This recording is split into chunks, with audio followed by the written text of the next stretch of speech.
Definitely got some trouble with the railroad tracks. We just took some incredible video, Mike. I'll show you in a little bit. But we have a lot of activity now. It's been quiet here for several hours here near Lyons. But take a look at the State Patrol. We just had a CDOT truck. I don't know if you can see that snowplow.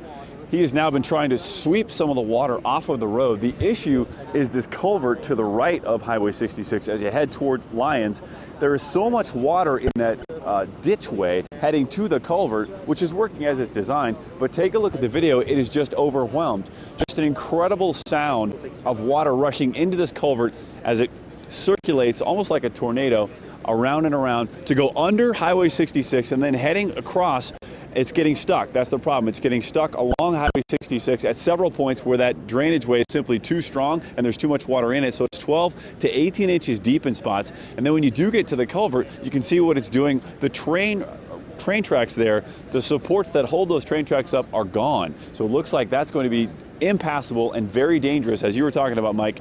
Once crews can get in this area and assess who has the rights to the track, make sure they don't put a train on it because the water has eroded all the supports, keeping that up so that the water can then get to the St. Vrain River.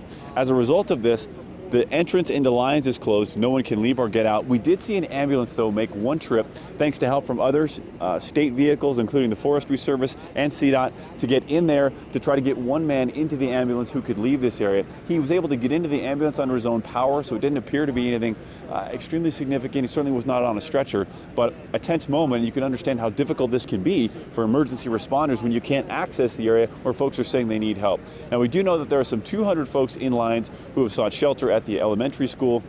We also had a chance to talk with Larimer County Sheriff spokesman Nick Christensen. He said that the Big Elk area in Larimer County is an area of concern because they have at least one earthen dam that broke. So they've sent out some 400 notifications to folks who live in that area to beware that flash flooding is possible. They've asked around 12, little less than 12 residents to actually evacuate in that area because of this situation, which is still very serious. But when you see that video, you get a handle on what the crews here have been dealing with along Highway 66, which is still closed. The roadblock now moved back a few miles east of where we are to 75th Street.